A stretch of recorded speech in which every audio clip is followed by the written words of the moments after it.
If you're planning to watch Avengers Doomsday in theaters, there's something you need to know first. Marvel has built so much universe over the last 2 decades that showing up to this movie unprepared might mean sitting there completely lost. But here's what makes this moment different from every other pre-release scramble. Disney Plus didn't leave it to fan speculation this time.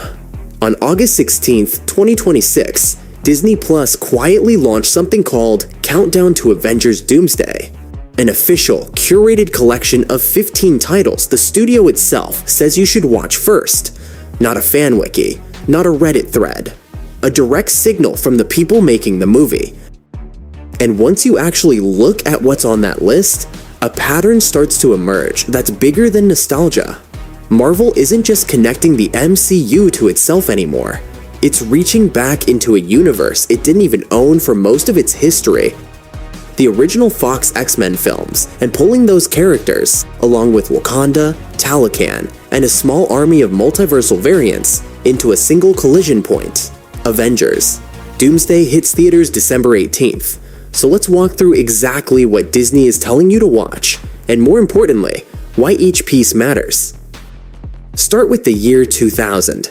X-Men, the original film, isn't on this list for nostalgia points. It's there because the actors from that movie, the actual actors, are returning. Patrick Stewart's Professor X, Ian McKellen's Magneto, James Marsden's Cyclops, and Rebecca Romijn's Mystique are all confirmed for Doomsday, alongside Kelsey Grammer reprising Beast and Alan Cumming returning as Nightcrawler.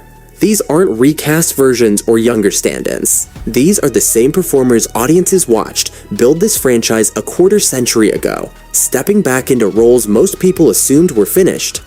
Watching the original X-Men means understanding the ideological split between Xavier's hope for coexistence and Magneto's belief that mutants and humans can never share a future peacefully, a conflict that's about to walk straight into the MCU's front door. Then comes X2, X-Men United, which Disney Plus also added to the list. Where the first film introduces the team, X2 deepens it the fractured trust between Xavier and Magneto, the growing hostility between mutants and humanity, the internal strain inside the X-Men itself. That emotional history is exactly what gives these returning characters weight instead of making them feel like cameos bolted onto a bigger movie. Next on Disney's list, Captain America, the First Avenger.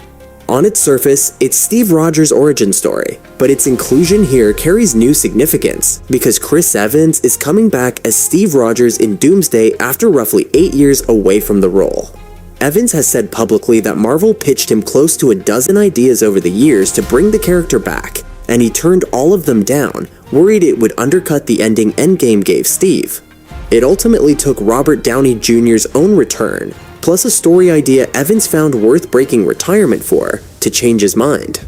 So this isn't about relearning Captain America's shield-throwing origin. It's about remembering exactly what Steve Rogers represents morally, right before the film puts an older, retired version of him back in a room with a generation of heroes who've never fought alongside him. Then, Disney's list jumps to 2012's The Avengers, the original team-up. Iron Man, Captain America, Thor, Hulk, Black Widow, and Hawkeye, sharing a screen for the first time. Look at Doomsday today, and it plays almost like an extreme, sprawling version of that same idea. Where 6 heroes once filled a single room, Marvel is now bringing together multiple teams, multiple universes, and multiple generations onto one battlefield. The 2012 Avengers is essentially Doomsday in miniature. It's the blueprint for what a shared universe team-up even means. From there, Avengers, Infinity War, where the stakes go cosmic. Thanos and the Infinity Stones, the collision between the Avengers and the Guardians of the Galaxy, and an ending nobody saw coming. Infinity War worked because it built a villain audiences understood, arguably agreed with, in some twisted way. Doomsday is constructing something similar around Doctor Doom. This isn't a generic supervillain in a fistfight. Robert Downey Jr.'s Doom, according to the Russo brothers, believes he's the hero of his own story. The exact same psychological template that made Thanos so effective. Immediately after Infinity War, watch Avengers: Endgame. It closed out the founding Avengers era and gave characters like Steve Rogers, Tony Stark, and Natasha Romanoff genuine emotional resolution. Now, Robert Downey Jr. is returning to that universe not as Tony Stark, but as Doctor Doom, a character frequently described in the comics as a twisted mirror of Stark himself. Understanding that emotional history is essential to feeling the weight of that casting choice. Endgame also matters because of Steve Rogers' time travel arc, which directly sets up his status in Doomsday, married to Peggy Carter, and as the film's teaser confirmed now a father. Marvel has said flatly that this is arguably the single most important film to rewatch before Doomsday. Moving into the multiverse saga, Shang-Chi and the Legend of the Ten Rings. Disney included it deliberately. On the surface, it plays like a standalone origin story, but the mystery of the Ten Rings themselves was left intentionally unresolved. Simu Liu's Shang-Chi is confirmed to return in Doomsday, and trailer footage already shows him alongside a major character, suggesting that dangling plot thread is about to connect to Doctor Doom's larger story. Then, Black Panther, Wakanda Forever, added for two reasons. First, it formally establishes Shuri as Black Panther. Second, it introduces Namor and the underwater nation of Talokan. Both factions become central to the conflict in Doomsday, so understanding Shuri's emotional state and Namor's worldview means these characters won't feel like background noise when Wakanda and Talokan step onto the battlefield. Captain America, Brave New World matters specifically because of Sam Wilson. Anthony Mackie's Sam is now the active Captain America, and the film shows how he grapples with inheriting that identity after Steve Rogers stepped away. In Doomsday, Sam is positioned as a leader of a major Avengers faction, so skipping his journey means missing why his authority in the new lineup actually means something. Deadpool and Wolverine earns its spot as close to mandatory. It's the film that formally, directly linked the old Fox-era Marvel characters to the MCU's multiverse machinery, Wade Wilson, Wolverine, the TVA, and multiple alternate realities colliding in one story. It proves Marvel isn't simply rebooting its legacy characters, it's folding their existing histories into the multiverse structure. The original X-Men actors returning in Doomsday is the next logical step of that same idea.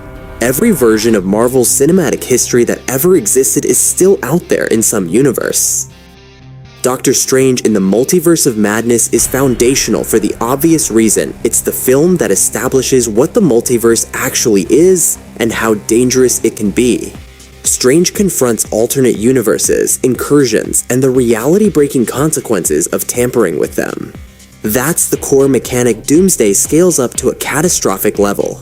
Thunderbolts directly seeds the new Avengers. Yelena, Bucky, Red Guardian, Ghost, John Walker, and the Sentry form a dysfunctional team that undergoes a massive status shift by the film's end, and Stark Tower, which eventually becomes Avengers Tower in Marvel lore, becomes their new headquarters. In Doomsday, this matters because Marvel no longer has one traditional Avengers roster. It has multiple factions: Sam Wilson's side, the Thunderbolts, the Fantastic Four, the X-Men, and the original legacy characters, all converging. The Fantastic Four. First Steps introduces Marvel's newest core family of heroes, in a retro-futuristic alternate 1960s setting. Understanding their team dynamic matters because the film's ending directly teases a connection between Doctor Doom and Franklin Richards, a connection the Doomsday trailers have already confirmed is central to the plot. And finally, the one series on this entire list, Loki. Seasons 1 and 2 lay out the structure of the multiverse itself, the TVA, timeline variants, and Loki's own transformation into something closer to a guardian of these realities. Loki's return in Doomsday is confirmed, and understanding his arc may be the single clearest way to decode the bigger multiversal picture the film is building toward. Step back and look at this list as a whole, and the pattern becomes obvious. This isn't a best of Marvel ranking. It's a roadmap built to make sure every character walking into Doomsday feels familiar rather than random. Disney handed fans an official study guide and kept it tight enough that even casual viewers could realistically catch up in time. That's the full list, straight from Disney. Subscribe for daily MCU videos and tell me in the comments which one of these you still haven't watched.